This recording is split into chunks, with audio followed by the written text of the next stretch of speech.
이어서 모닝와이드 3부가 방송됩니다.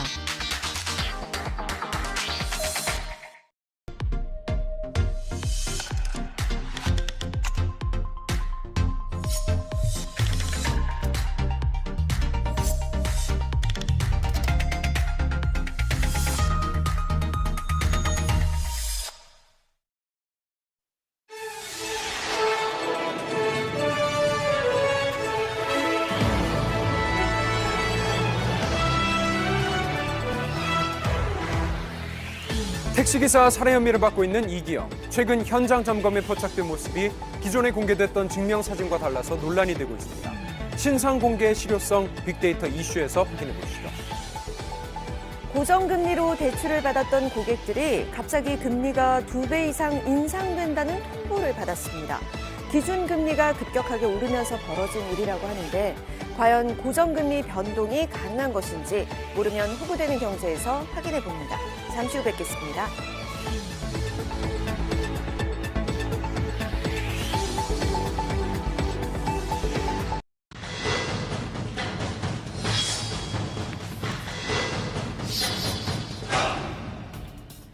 최근 마을버스들이 재정난과 인력 부족으로 운행을 중단하거나 운행 시간을 단축하고 있습니다. 대안 없이 배차 간격이 늘어나거나 노선이 아예 없어지면서 마을버스를 이용하는 시민들이 피해를 보고 있는데요. 자세한 내용 날에서 취재했습니다. 5,000세대가 넘는 아파트 단지들이 모여있는 서울시 금천구. 이른 오전부터 이곳에는 출근하는 사람들로 북적이는데요. 자, 이곳은 한 아파트 단지 앞에 있는 마을버스 정류장입니다. 원래는 이 2개의 노선이 운행이 되다가 현재는 단 1개의 노선만이 운행이 되면서 수많은 주민들이 불편을 겪고 있다고 하는데요. 현장 상황 확인해 보도록 하겠습니다. 자, 약 5년 전부터 이 정류장에서 운행되기 시작한 마을버스. 인근 지하철역까지 운행돼 승객들이 평소에 많이 이용했지만 갑작스럽게 운행이 중단돼 버린 겁니다. 편하게 적자 난다고 안 나오는 거고 그래서 2, 3년 됐지. 자, 장기간에 걸친 경영 악화로 부득이하게 노선이 사라지게 된 건데요. 운행 시작 후 3년 만의 일이었습니다. 이건 잘 없애버려가지고 말도 안 되는 거야. 많이 불편하죠. 여기서 가산으로 가는 출퇴근하시는 분들이 많은데 그게 없어져서 완전 불편. 가산에서 여기 오는데 1시간이 넘는다는 게 말이 안 되잖아요. 2번 가야 되니까. 자, 인근 역에서 마을버스 정류장까지의 거리는 약 6km. 버스 이용 시 15분가량이 걸리는 거리를 이제는 1시간 이상 다른 수단으로 환승을 해야 합니다. 마을버스는 일반 버스로 이동하기 어려운 골목길까지 운행하면서 교통약자에게는 더욱 중요한 건데요.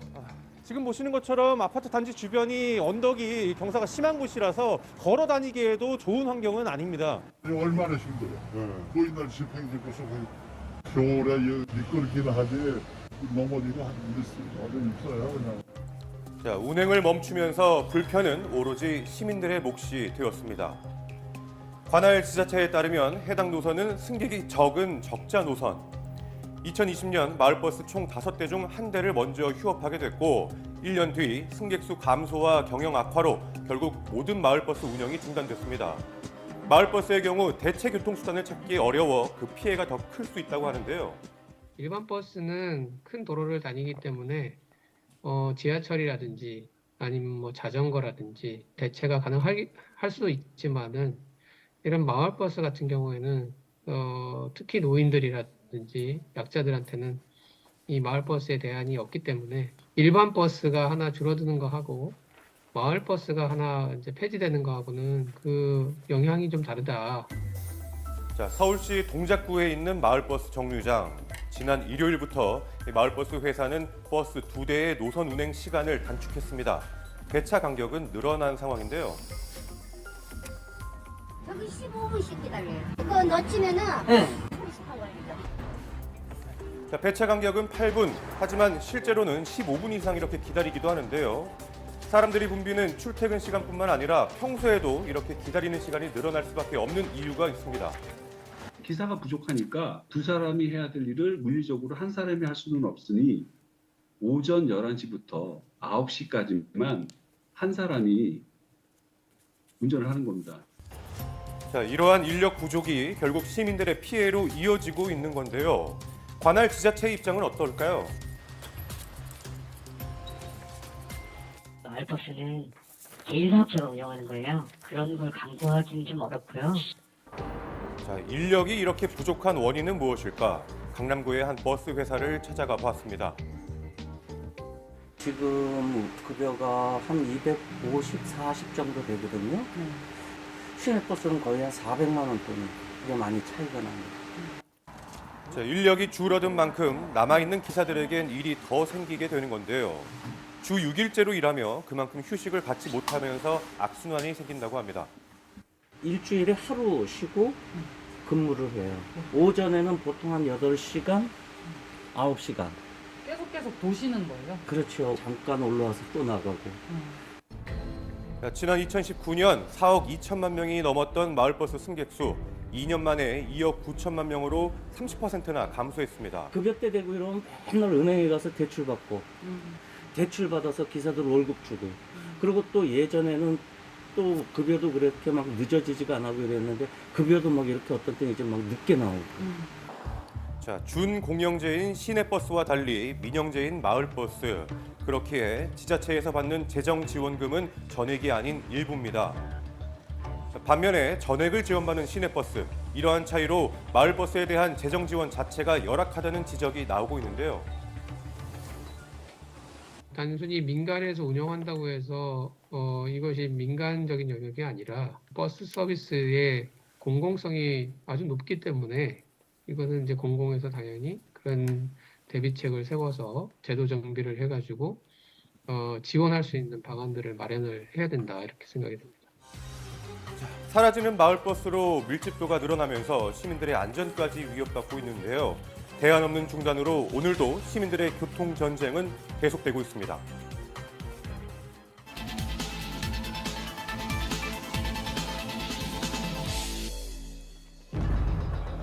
8%를 돌파한 대출금리. 월 상환액 부담이 2배에 달하며 이자 폭탄을 치는 사람들. 대출 받은 거 이자 내고 원금 갚고 그러면 우울증까지 올 정도로 너무 버겁고 힘들다 사는 게. 금리 오르려 생각도 안 했지. 생활비를 충당해야 되는데 이거 내고 나면 생활비가 없다니까. 빚을 갚아가면서 이제 살아야 되는데 오히려 이제 빚이 더 늘어나는 상황이다 보니까. 금리 이자 폭탄으로 일상이 힘들어진 사람들을 만나봤습니다. 지난 토요일 서울. 요즘 공인중개소에는 하루에도 몇 번씩 거래를 찾는 이들이 많다고요. 역 근처에 위치해 있는 원룸. 전세가 나가고 하나요?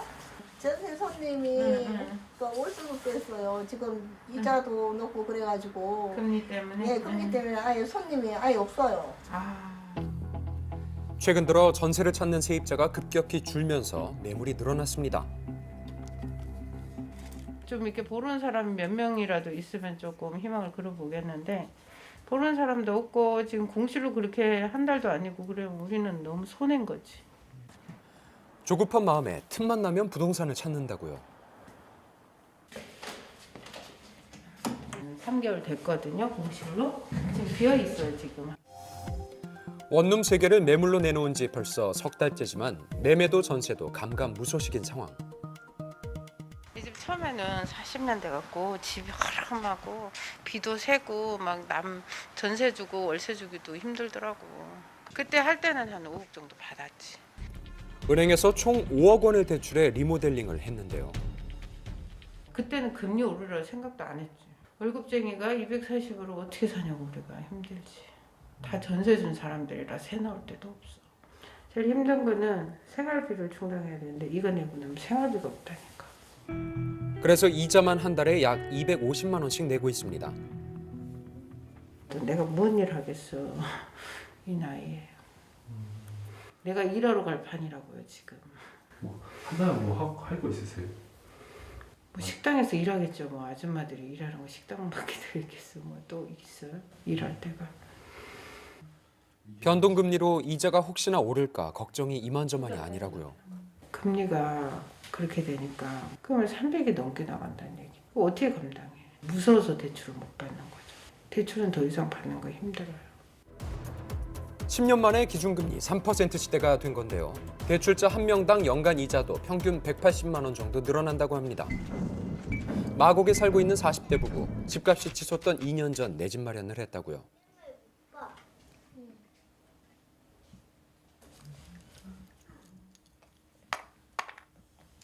집담보로 한 2억 5천 정도 대출을 받았는데 그때는 2.5%였어요. 이자만 한 달에 한 62만 원 나갔는데 올해는 지금 대략 7% 정도 된다고 해갖고 원리금이 올해는 한 190 정도 될 것 같아요. 요즘 같아서는 빚 없고 집 없는 사람이 제일 부럽다는 부부. 이제 아파트가 집이 아니라 짐이 돼버린 상황인데요. 이자를 감당하기 위해서 아르바이트 자리를 알아보고 있다고요. 비례해서 고정 지출이 어느 정도? 작년까지는 한 75%에서 80% 정도였다고 하면은 올해는 110%까지 될 것 같아요. 그러니까 오히려 마이너스가 되다 보니까 이제 부업을 생각하고 있는 부분이고. 지금도 어렵지만 당장 앞으로가 더 걱정입니다. 아이 셋, 금리가 오르면서 장보기도 부담스러워진 상황인데요.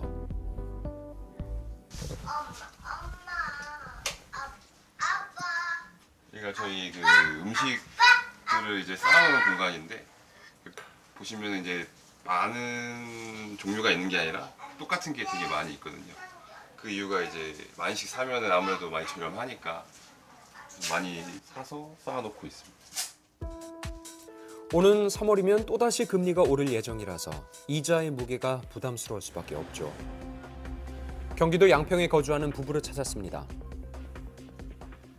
분양을 받아가지고 대출을 많이 끼고 최대한 받을 수 있는 만큼 받아서 건너갈 때는 빚을 좀 어느 정도 차감을 하고 이쪽 지금 살고 있는 집으로 이사 올 수 있을 거라고 생각했는데 사겠다는 사람이 없어서 저쪽 집을 비워놓은 채로 이사를 온 거예요.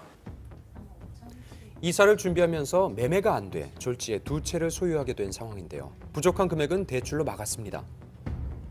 새 아파트에 살아보고 싶었다는 그런 생각이 좀 있었고 가격 상승에 대한 기대감이 좀 컸던 것 같아요. 매매를 한 것은 크게 후회를 하지 않는데 이제 집이 두 채가 되어버리니까 거기에서 조금 어려움이 생겼던 것 같아요. 약 40년 동안 매달 160만 원을 내야 하는 상황. 부부는 막막하기만 한데요. 우리나라의 주담대 중에서 DSR 비율이 60%에 육박했거든요. 한마디로 내가 벌어들인 소득에서 60%를 빚 갚는 데 쓰고 있는 겁니다. 그러니까 영끌이라든지 대출을 받아서 투자하신 이제는 분들이 굉장히 많으세요. 그런 분들은 변동금리의 취약 계층에 속해 있고 앞으로 이제 금리가 더 오를 것을 보기 때문에 더더욱 민감할 수밖에 없는 부분이다라고 보시면 되겠습니다. 자영업자들에게 대출금리 인상은 그 어느 때보다도 혹독한데요.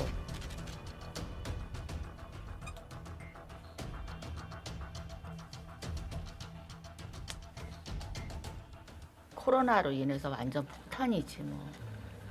그때서부터 이제 막 어려워지기 시작하는데 지금 금리가 올라서 힘들어요. 인건비 부담 때문에 최근 직원 없이 간신히 버티고 있습니다. 소상공인 대출을 한 3번을 이용을 했어요. 2천만 원씩 대출을 3번을 갖다 받아가지고 한 6천만 원. 그리고 또 뭐 은행에서도 뭐 비대면 대출 해가지고 한 1,000만 원 정도 또 받고 한 7천만 원.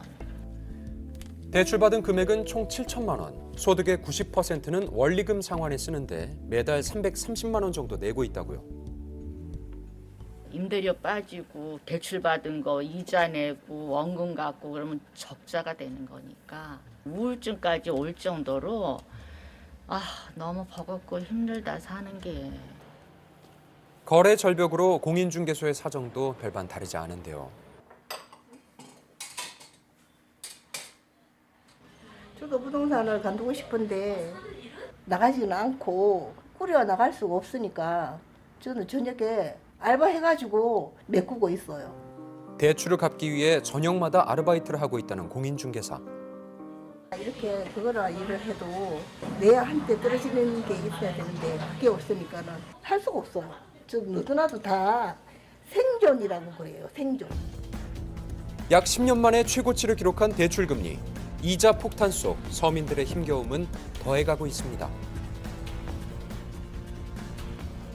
네, 금융당국은 올해부터 대출금리와 예금금리의 차이 문제를 해소하기 위해서 모니터링 강화와 제도 개선을 추진한다고 합니다. 네, 이렇게 늘어난 대출 이자 때문에 정말 힘든 요즘 시중은행들은 지난해 역대급의 실적을 내면서 올해 최대 400%의 성과급을 지급하기로 했다고 합니다. 이를 두고 고객은 빚잔치다, 또 은행들은 돈잔치다라는 비난이 이어지고 있는데요. 자세한 내용 모르면 호구되는 경제에서 확인해 보시죠.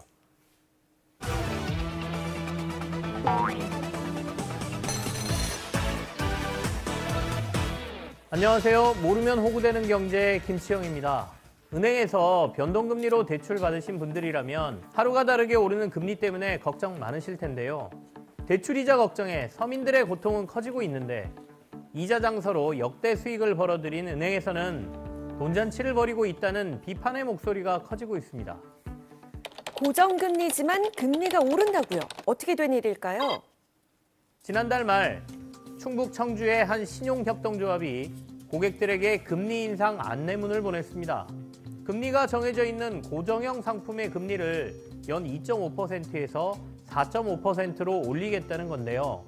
3년 전 고정금리로 대출을 받았던 고객들은 당장 2배 가까운 이자를 내야 하는 상황에 당황스러울 수밖에 없었습니다. 고정금리라서 금리가 오른다는 생각은 못하고 있었는데 말도 안 되죠. 당장 이자가 2배나 오른다는 건데. 이 같은 금리 인상 안내문을 받은 고객은 136명. 전체 대출 규모는 약 340억 원입니다. 시장 금리가 바뀌면 바로 적용되는 변동금리와 달리 고정금리는 대출 약정 기간 동안에는 금리가 정해져 있습니다. 그런데 신협에서도 당당하게 금리 인상을 통보한 이유가 있습니다. 국가 경제금융의 급격한 변동으로 사정 변경이 생길 때는 이자율을 인상 인하할 수 있다는 약관이었는데요. 모든 금융사의 약관에 공통으로 있는 내용입니다. 해당 신협은 기준금리와 예금금리가 급격히 오르는 등 금융 환경이 변화됐고 또 최근 넉 달 동안 손실률이 2배 이상 늘어 어쩔 수 없는 결정이었다고 밝혔습니다. 특별한 어떤 그런 위기 상황이 아니라 그러면은 꼭 계약 기간 동안엔 고정금리를 변동할 수가 없게 되어 있습니다. 이런 상황에서 고정금리를 다시 바꾸겠다. 이것은 잘못된 상황이 된 거죠. 금감원은 해당 조항은 천재지변, IMF 외환 위기 등과 같은 상황에서만 적용할 수 있고 현재와 같은 금리 인상 기조는 사유가 될 수 없다며 시정을 요구했습니다. 결국 해당 신협도 금리 인상을 철회하고 사과 메시지를 보냈습니다. 실제 해당 약관이 적용돼 고정금리 대출이 변동금리로 변동된 사례가 한 번 있었습니다. 1997년 한 카드사에서 연 15% 고정금리로 대출을 받았던 A씨. IMF 외환 위기가 불거진 이듬해인 1998년 2월 금리를 연 24%로 올리겠다는 통보를 받았습니다. A씨는 부당하다며 소송했지만 대법원은 카드사의 손을 들어줬습니다. 법원은 IMF 외환위기 상황을 국가금융사정의 급격한 변동에 있는 제한적 상황, 피치 못할 국가적 위기 상태로 봤기 때문입니다. 현재 5대 시중은행의 주택담보대출 변동금리는 최고 연 8%를 넘어섰고 신용대출금리 역시 연 7%를 넘어섰는데요. 대출금리는 계속 오르는 반면 같이 오르던 예적금 금리는 인하되기 시작했습니다. 지난해 하반기 연 5%대를 넘어섰던 주요 시중은행의 정기예금도 지금은 사라진 모습입니다. 금융당국이 과도한 금리 경쟁으로 인한 대출금리 상승을 우려해 예금금리 인상 자제를 권고했기 때문인데요. 은행에게 유리한 예금금리 인하 권고만 즉각적으로 반영한다는 목소리가 나오고 있습니다. 금리 인상기 은행들의 이자 수익이 크게 늘었음에도 소비자 편의나 사회적 역할은 오히려 줄었다는 지적도 이어지고 있는데요. 서민들은 늘어난 이자로 빚잔치에 씨름하고 있는 와중에 은행들은 돈잔치를 벌이고 있기 때문입니다. 시중은행들은 올해 직원들에게 최대 5억 원의 퇴직금과 최대 400% 성과급을 지급할 예정이라는데요. 게다가 시중은행 일부 지점은 이달 말부터 점심시간에 영업을 중단하기로 결정하면서 소비자들의 불만이 나오고 있습니다.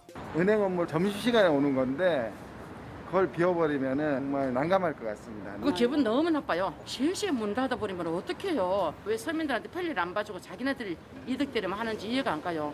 이미 은행권은 코로나19가 확산되자 대유행이 되는 것을 방지하기 위해 지난 2020년부터 영업시간을 단축하기 시작했죠. 영업시간은 오전 9시 30분부터 오후 3시 30분까지 여전히 단축 운영 중인데요. 은행들은 비용 절감을 이유로 점포수와 직원 수까지 줄여나가고 있습니다. 여러 가지 은행권들은 그동안 정부도 많은 보호를 받아왔죠. 그렇기 때문에 그 어떤 이 금융산업이라는 것은 하나의 좀 준공공재 산업의 성격을 좀 가지고 있다. 그래서 국민들이 어려울 때는 이 고통을 함께 좀 나눌 수 있는 그런 모습들을 좀 보이는 것이 이것이 국민들이 원하는 것이 아닐까 이렇게 생각합니다. 오는 13일 한국은행 금융통화위원회는 통화정책 방향 결정회의를 열 예정입니다. 기준금리를 3.25%에서 연 3.5%로 또 한 번 인상할 것으로 전망되는데요. 늘어날 금융 취약계층에 대한 지원과 대책에 대한 더 심도 높은 고민이 필요한 때입니다. 올해 최저임금도 올랐는데 내 월급은 줄어들 수도 있다고요? 최근 정부에서는 임금제도 전반을 개선하기 위한 노동시장 개혁을 추진하고 있습니다. 여기에는 이것의 폐지 가능성도 거론되고 있는데요. 그런데 이것이 사라진다면 당장 월급이 30만 원이나 줄어들 수 있습니다. 바로 주휴수당입니다. 주휴수당이란 근로기준법에 따라 주 15시간 이상 일할 경우 하루치 일당을 더 주는 유급 휴일 제도입니다. 아무래도 근로자의 입장에서는 폐지가 된다고 하면 조금 반발이 있을 것 같고요. 회사 내에서 직원들이랑 같이 얘기를 하긴 해요. 정말 폐지될까? 근로자 입장에서는 손해라고 생각을 해서 걱정이 되는 부분이 있기는 해요. 주휴수당 제도는 지난 1953년 근로기준법 제정 당시 장시간 저임금 근로에 대한 휴일 보상을 목적으로 도입됐습니다. 벌써 도입된 지 70년이나 된 오래된 제도이기 때문에 없어져야 한다는 주장도 나오고 있는 것인데요. 그렇다면 주휴수당이 없어질 경우 내 월급은 얼마나 줄어들게 될까요? 주휴수당을 더한 직장인의 한 달 평균 근무 시간은 약 209시간인데요. 최저임금으로 계산 시 기본 월급은 약 201만 원입니다. 그런데 만약 주휴수당이 없어진다면 한 달에 약 34만 원이나 줄어들게 됩니다. 근로자 입장에선 갑자기 임금이 대폭 삭감되는 건데요. 주휴수당에 대한 사용자와 근로자의 반응이 엇갈리고 있습니다. 특히 최저임금 인상에 주휴수당까지 더해 인건비 부담을 느끼는 소상공인, 자영업자들도 주휴수당 폐지에 목소리를 더하고 있습니다. 실제로 일하지 않은 시간에 대한 급여 지급은 부당하다는 이유입니다. 일주일간 총 근무 시간이 주 15시간이 안 되는 초단시간 근로자도 크게 늘어나고 있습니다. 주휴수당 때문에 근무자들을 이제 뽑는데 이제 한 주에 이제 14시간씩 이렇게 쪼개서 지금 많이 뽑아 쓰고 있거든요. 이제 근무자들 입장에서는 일을 더 하고 싶어도 저희 점포에서는 이제 근무 시간을 늘려주기도 어렵고 저희도 좀 미안하기도 하죠. 주휴수당을 피하기 위해 근무 시간을 줄이고 사람을 더 뽑는 방식의 이른바 쪼개기 계약도 이미 오래전부터 이어져 오고 있습니다. 초단시간 근로자는 근로기준법이 규정한 연차휴가, 주휴수당, 퇴직금 지급을 보장받지 못해 상대적으로 낮은 질의 일자리로 분류되는데요. 평일에 나오는 친구 같은 경우에는 7시에서 10시까지 짜증나긴 하죠. 그 조금 하려고 나와야 되니까. 사장님이 이제 당일에 갑자기 오늘 손님이 없으니까 나오지 말라 하시는 경우도 있었고요. 아니면 이제 30분 일찍 오늘 가라 손님 없으니까. 아르바이트생들은 주휴수당을 받지 못하면 그만큼 더 돈을 벌기 위해 또 다른 아르바이트를 구하는 등 고용의 질이 오히려 나빠졌기 때문에 주휴수당을 폐지하는 게 필요하다는 겁니다. 주휴수당은 전 세계적으로 드문 제도라는 주장도 있습니다. 실제로 지난해 40개 주요국 중 주휴수당을 주는 나라는 우리나라를 포함해 총 11곳이었습니다. 하지만 지난해 한국의 연간 노동시간은 OECD 38개 회원국 중 5번째로 길고 평균 노동시간보다 199시간 많습니다. 노동계에서는 노동시간이 긴 만큼 노동시간 연장을 일부 억제하면서 임금을 보장해주는 주휴수당 제도를 유지할 필요가 있다고 강조합니다. 주휴수당 얘기를 하려면 이로 인한 문제 16.7%의 임금이 갑자기 사라질 때 어떻게 해야 되느냐에 대한 대책을 얘기하지 않고 다른 나라에서 많이 쓰지 않는 제도다 이런 얘기를 하는 것은 사실 무책임하다 이렇게 볼 수 있겠죠. 물론 주휴수당 폐지 권고안이 바로 정부 정책으로 반영되는 건 아닙니다. 고용노동부에서는 국회 논의 과정을 통해 가급적 빠른 시일 안에 입법안을 마련하고 상반기에 입법을 추진하겠다고 밝혔는데요. 어떤 제도를 보완하거나 개선할 때는 제도 자체의 문제점을 논하는 것도 중요하지만 이 제도가 변하거나 없어질 때 미칠 사회적 영향도 고려해야 합니다. 물가가 가파르게 오른 만큼 임금은 오르지 않는 상황에서 도리어 임금이 삭감되는 효과가 있는 주휴수당 폐지를 지금 꺼내 들어야 하는지 고민해 볼 필요가 있어 보입니다.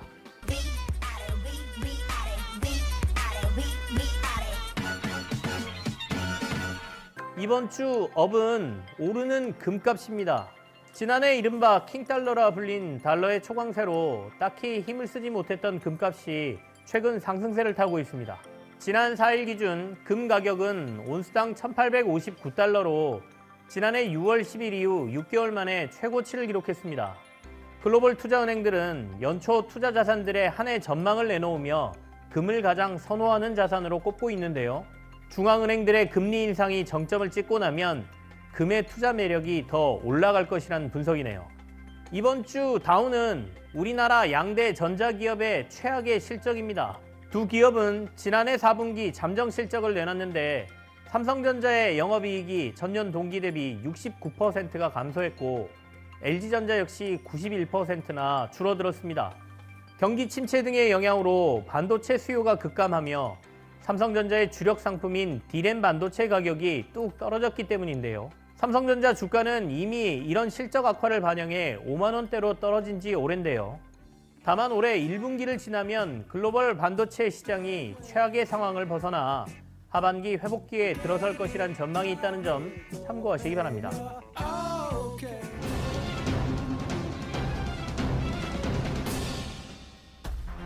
머리를 쓸어넘기는 여성, 어딘가를 바라보는 남성, 누군지 알아보시겠나요? 특정 강력범죄의 처벌에 관한 특례법 제8조 2항에 따라 2010년에 처음 시행되었는데요. 총 7명이 심사하며 지금까지 44명이 공개된 이 제도, 바로 신상공개입니다. 택시기사와 동거녀를 살해한 혐의로 구속된 이기영, 동거녀 시신 수색 작업은 장기화되고 있는데요. 현재 추가 증거 및 범죄 유무도 확인해야 하는 상황에서 수사는 난항을 겪고 있습니다. 자신이 수사의 주도권을 잡고 우월감을 느끼기 위해 진술을 계속해서 바꾸는 것이 아니냐는 분석도 나오고 있는데요. 하지만 그에 대한 논란은 여기서 끝이 아니었습니다. 신상 공개를 검색하자 증명사진, 포토라인, 머그샷 등의 단어가 등장합니다. 지난해 12월 29일 심의위원회에선 이기영의 나이와 얼굴 등을 공개하기로 결정했는데요. 경찰은 그의 운전면허증 사진을 배포했습니다. 현장에서 포착한 그의 모습과 사진 속의 모습은 너무나 달랐는데요. 동거녀와 함께 거주했던 아파트 단지 주민들도 알아보기 쉽지 않았습니다. 눈매 부분도 그렇고 헤어스타일도 다르고요. 전체적으로 다 달라진 것 같아요. 예전에 찍었던 사진 같아요. 그리고 다듬어진 사진이다 보니까. 하지만 이와 같은 논란은 이번이 처음이 아니었습니다. 지난해 9월 전 직장 동료를 스토킹한 끝에 살해한 전주환. 그 또한 전혀 다른 모습의 신분증 사진이 공개되었는데요. 포토라인에선 그의 모습에 같은 사람이 맞느냐는 반응이 나올 정도였습니다. 과도하게 보정된 증명사진은 신상정보 공개 효력이 충분하지 않다며 실효성 논란이 제기되었는데요. 믿을 수 없는 게 포토샵이나 이런 게 너무 많이 되어 있다 보니까 보정이 많이 들어간 사진으로는 사실상 실제 얼굴 매칭이 어렵기 때문에 일단 신분증 사진이기 때문에 과거에 촬영된 사진이거든요. 나이 차이가 꽤 있어요. 그래도 나이 차로 인해서 조금 다른 인물로 보였을 수도 있고요. 특히 신분증 사진 같은 경우에는 여러 광원을 사용하고 얼굴을 메이크업도 하게 되고 옷도 단정하게 입고 있고 여러 가지 것들을 비교해 봤을 때 사람들이 이거는 좀 다른 사람이지 않을까라고 의심을 할 수 있을 정도의 사진이 되는 거죠. 계속되는 논란에도 왜 실물과 다른 증명사진이 공개되는 것일까요? 피의자가 동의했을 때 사진을 찍어서 이걸 공개할 수 있는데 대부분 피의자들 다 동의하지 않죠. 피의자가 가지고 있는 면허증이랄지 졸업사진이랄지 피의자의 얼굴이 나와 있는 사진을 확보를 해서 공개를 하기 때문에 피의자 입장에서는 되도록이면 자기의 현재 상태과 다른 얼굴 이런 것들이 공개되는 걸 바라겠죠. 본인 동의 없이 강요할 수 없는 신상 공개. 과보호되고 있는 피의자의 인권과 달리 국민의 알 권리는 사라졌다는 지적이 잇따랐습니다. 전 남편을 살해한 고유정은 심지어 긴 머리를 길게 늘어뜨리며 얼굴을 가렸는데요.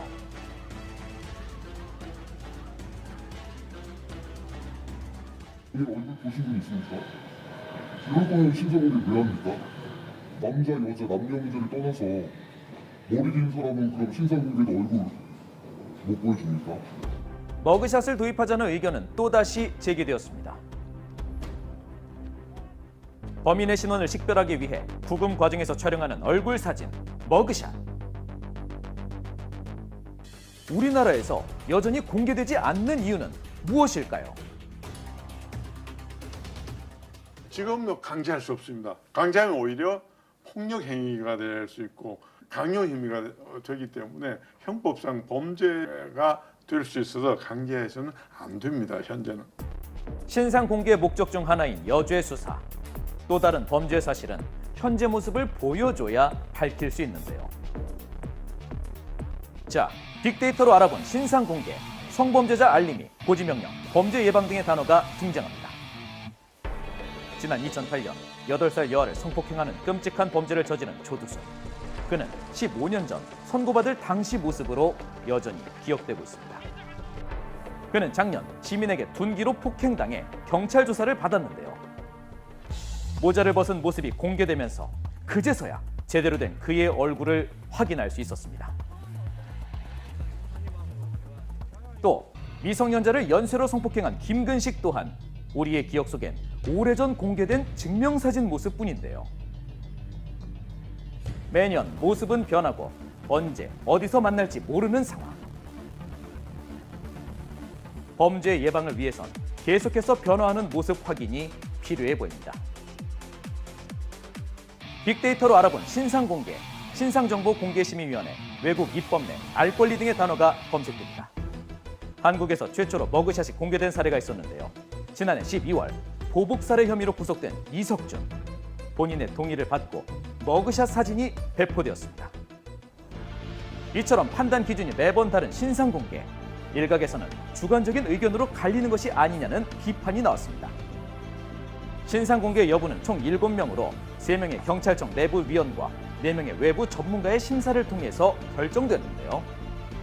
그게 이제 법의 사각지대로 볼 수 있는 거죠. 공개를 할지 말지에 관한 요건만 법에 규정되어 있지 공개의 구체적 방법, 어떤 방법으로 하느냐, 얼굴은 어떤 식으로 공개하느냐 이런 거에 대해서는 전혀 세세한 규정이 없기 때문에 어떤 실효성에 관한 문제가 지금 도마에 오르고 있는 겁니다. 해외처럼 머그샷을 도입해야 된다는 의견 또한 계속 제기되고 있습니다. 나라마다 조금씩 다르겠지만 사실은 우리보다 훨씬 더 신상정보 공개에 더 적극적이고 공격적이라는 건 분명하고 특히 재판 과정도 다 공개가 되기 때문에 신상이라는 것이 뭐 그대로 다 드러나고 있죠. 미국, 영국, 일본 등은 철저한 신상 공개가 원칙인데요. 미국은 미성년자라 하더라도 잔혹한 범죄의 재범을 막기 위해 머그샷을 공개한다고 합니다. 여론을 향한 지탄이 강해지자 최근에 촬영한 얼굴을 공개해야 한다는 법안이 잇따라 발의되었습니다. 피의자의 인권도 중요하겠지만 피해자의 인권은 어디로 갔을까요? 과연 한 사람의 인권보다도 그의 해악을 끼칠 수 있는 여러 시민의 인권이 더 중요하다고 보기 때문에 피의자의 권리와 인권과 국민의 안전이라는 공공이익 관점에서 이 제도를 포함해야 되지 않을까 하는 생각을 합니다. 얼굴 없는 신상 공개라고까지 불리는 상황. 범죄 재발 방지와 시민 안전의 중요성이 먼저 아닐까요?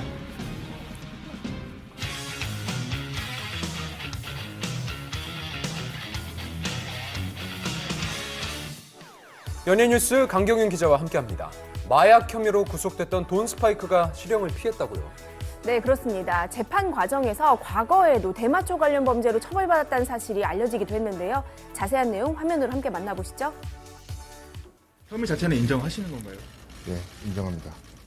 지난해 9월 마약 투약 혐의로 체포돼 충격을 줬던 작곡가 겸 가수 돈 스파이크가 1심에서 징역형 집행유예를 선고받았습니다.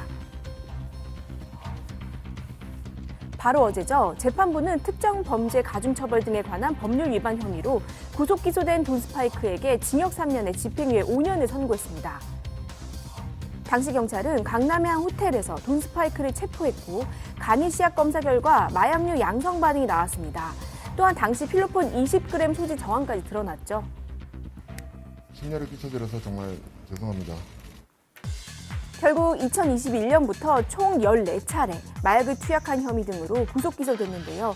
재판 과정에서 2010년에도 대마초 혐의로 벌금 500만 원 형을, 같은 해 10월에도 별건의 마약 혐의로 징역 1년에 집행유예 2년을 선고받은 전력이 알려지기도 했습니다. 이에 지난 12월 검찰은 결심 공판에서 징역 5년과 추징금 4천여만 원, 재활치료 200시간을 구형한 바 있습니다. 하지만 결국 집행유예를 선고한 1심 재판부. 재판부는 죄는 엄중하나 수사에 적극 협조한 점, 범행을 인정하고 반성하고 있는 점, 가족과 주변인들이 피고인을 계도할 것을 다짐하면서 선처를 탄원하고 있는 점 등을 양형의 이유로 밝혔습니다. 또한 돈 스파이크가 제출했다는 반성문의 일부를 언급하기도 했습니다. 반성문에는 한 번뿐인 인생에서 어쩌면 하이라이트였을지도 모를 40대 중반을 지옥으로 만든 것이 자신의 선택이라는 생각에 자책감과 자괴감이 밀려온다. 재기를 다짐하고 있다는 내용이 적혀 있었던 것으로 알려졌습니다. 스파이크 같은 경우에는 동종 전과가 여러 차례 있는 것으로 알려지고 있고 소지하고 있던 상정 물질의 양도 적지 않았을 뿐만 아니라 그걸 여러 사람에게 제공했기 때문에 사실은 실형이 나온다고 해도 이상하지 않을 정도라고 생각이 드는데 집행유예가 선고된 점에 대해서는 다소 논란이 있을 수 있다고 생각이 듭니다. 이번 판결에 대해 대중의 관심도 집중됐습니다. 일각에서는 비판 여론이 일고 있기도 한데요. 실형을 면하고 석방된 돈 스파이크는 향후 검찰이 항소할 경우 불구속 상태로 재판을 받게 됩니다. 지금 심각하게 사생활 침해인 거 아시죠? 사생활 침해 논란은 연예계에 끊이지 않는 이슈 중 하나입니다.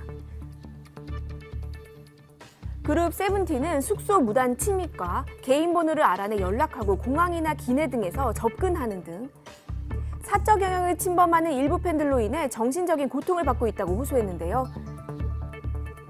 그동안 멤버들과 소속사 측이 팬 에티켓을 강조했음에도 불구하고 무분별한 사생활 침해가 이어지자 팬 활동을 막는 블랙리스트 등록 및 법적 조치를 실시할 것이라고 경고했습니다. 그룹 에이티즈 역시 한 사생팬의 사생활 침해로 인한 고통에 시달렸는데요. 에이티즈 소속사는 멤버들이 업무용으로 타고 다니는 차량에서 위치 추적 장치를 발견해 경찰에 수사를 의뢰했는데요. 수사 결과 한 사생팬이 설치한 것으로 밝혀졌습니다. 이 사생팬은 선처를 호소했지만 위치 정보의 보호 및 이용 등에 관한 법률 등을 위반한 혐의로 유죄 판결을 받았습니다. 이처럼 연예인들의 사생활 침해가 점점 수위가 높아지고 또 심각해지고 있는데요. 범죄 행위뿐 아니라 도를 넘은 사생활 파헤치기로 인한 피해도 늘고 있습니다. BTS의 RM 역시 최근 개인 일정이 공개돼 불쾌감을 드러냈는데요.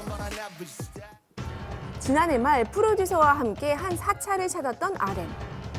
그곳에서 차담을 나눴던 내용과 모습이 속속들이 알려졌습니다. 이에 RM은 SNS를 통해 불쾌한 심정을 표했는데요. 팬들 역시 이번 보도에 대해 지극히 개인적인 일이라며 사생활 침해에 대한 불만을 토로했습니다. 배우 송중기 씨도 최근 과도한 사생활 침해를 당하고 있죠.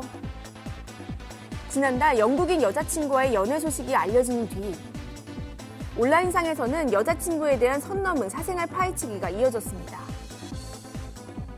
송중기 씨가 열애 사실을 인정한 후 여자친구에 대한 각종 설들이 끊이지 않고 있는데요. 임신 시기로 추정되는 사진이 공개되는가 하면 현재 2명의 아이가 있다는 설 등 확인되지 않은 신상 정보까지 파헤쳐지며 온갖 설들이 난무하는 가운데 송중기 씨 측은 영국인 여성과의 열애 사실을 인정했지만 여자친구의 신상에 대해서는 확인 불가라는 입장을 고수하고 있습니다. 현재 열애 상대로 주목된 영국 배우 출신의 KT 로이스 사운더스가 송중기 씨의 연인인지조차 확실하진 않은 상황인데요. 축하를 받고 행복해야 할 연애 소식이 여자친구의 사생활 파헤치기로 변질돼 사생활 침해 우려를 낳고 있습니다. 또 재혼 소식을 전한 배우 선우은숙 씨 또한 자신의 결혼과 관련된 거짓된 사생활 파헤치기로 인해 심적 고통을 호소, 법적 대응에 나섰습니다. 또한 팬심을 가장한 과도한 사생활 파헤치기가 최근에는 열애설로까지 이어지며 당사자들을 당혹스럽게까지 했습니다.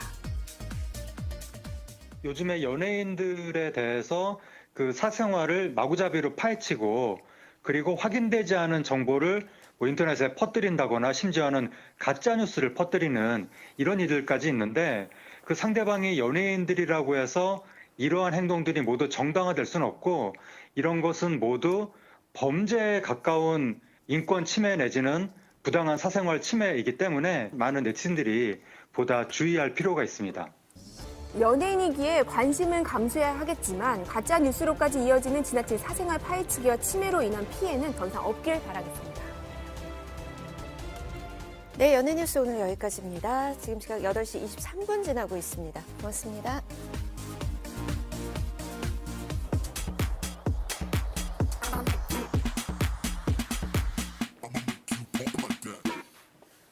최근 SNS에서 화제가 된 영상. 알았어, 좀 기다려. 내가 화내고 있지만 그래도 먹고 있어. 800만 뷰를 기록한 영상. 대체 무슨 일일까요? 이 영상 그만 보는 법 좀 알려주세요. 귀여워요라는 댓글부터 우리 아이도 똑같아요라며 많은 이들이 공감했는데요. 그거나 지금 너 20분째야. 나도 먹여거든 그냥. 바로 약입니다. 정말 조금 좋아하네. 이건 남은 거 이거 한번 먹어. 너무 싫은가 봐. 댓글로는 그냥 다 귀엽다고 막 좋은 말씀 많이 해주시고. 유건이 때문에 다 막 이제 막 웃음기도 있고 막 이런 거 기분 좋더라고요, 막 그런 거. 자, 800만 명을 사로잡은 영상 속의 주인공을 만나러 가보는데요. 저기 보이시죠? 이 아이인가요? 영상 속 주인공. 네, 맞습니다. 기적이 있네. 아유 놀래. 언제부야 언제부야. 보고만 있어도 웃음나는 5살 꼬마. 그것도 하더라고 하면 안 되나 봐. 할아버지 너는. 바로 임유건 군입니다. 엄마 아빠 손에 이끌려온 곳은 사람 엄청 많은데? 바로 병원이네요. 최근 독감과 코로나19로 영유아 환자가 급증했는데요.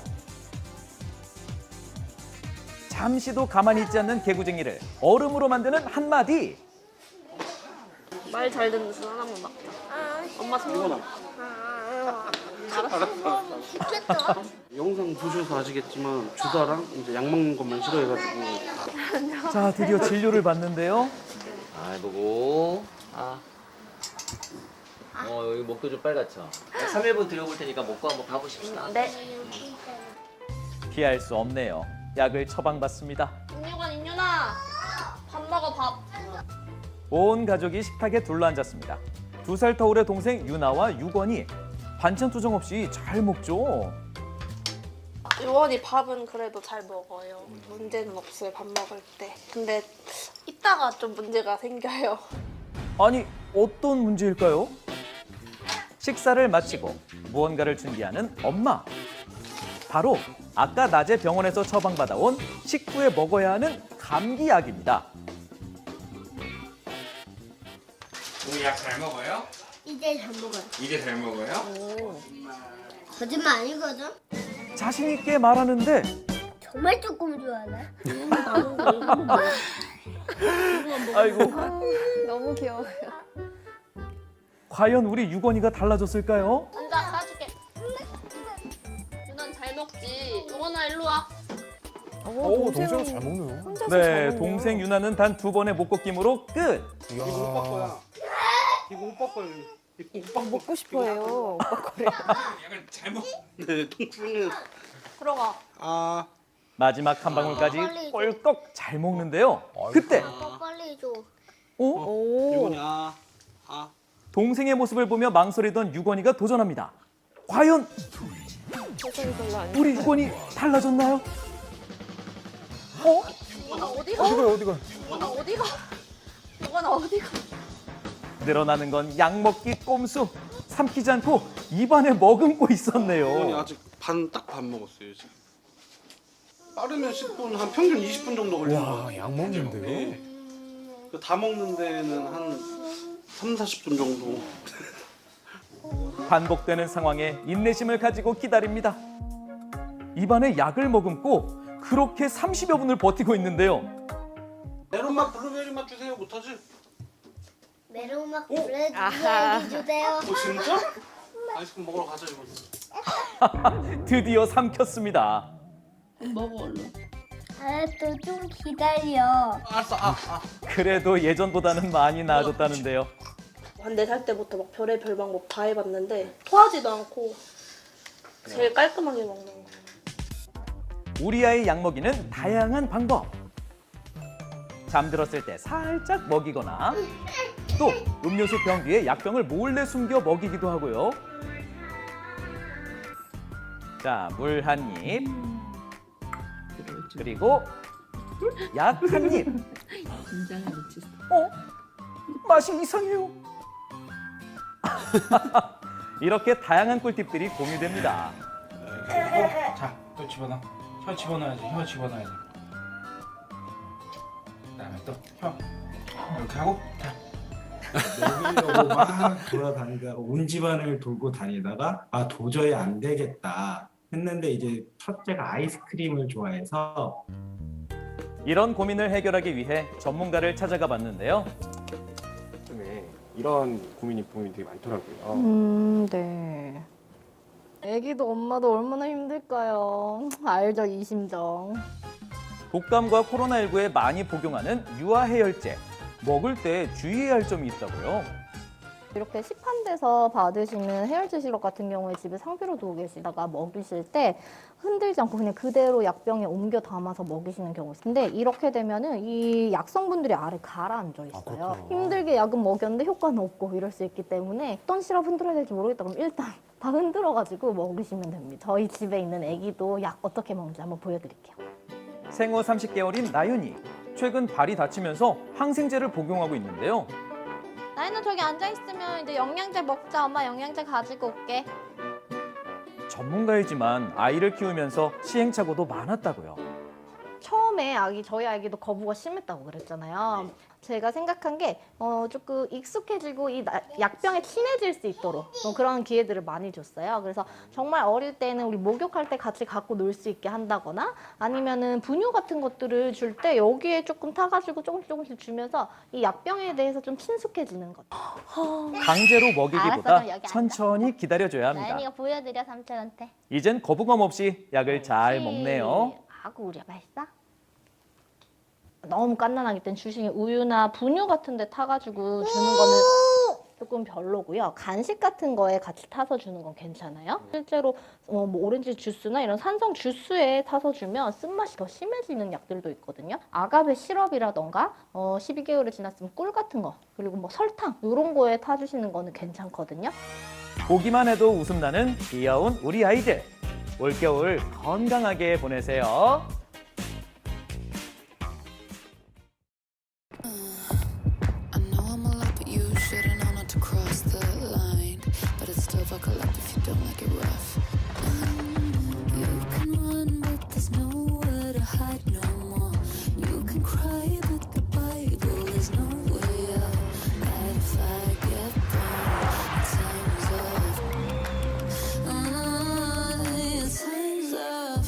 아웃클래스 그랜저. 네, 오늘 아침 최저 기온은 영하 11도에서 영상 3도, 낮 기온은 4도에서 12도로 오르면서 일교차가 크겠습니다. 하지만 연일 미세먼지 농도가 높습니다. 특히 수도권과 충청 지방의 미세먼지 농도는 나쁨 수준이니까요. 실외 활동은 되도록 자제하시길 바랍니다. 네, 오늘 즐거운 하루 보내시고요. 저희는 내일 다시 찾아뵙겠습니다. 고맙습니다. 날 다시 찾아줘.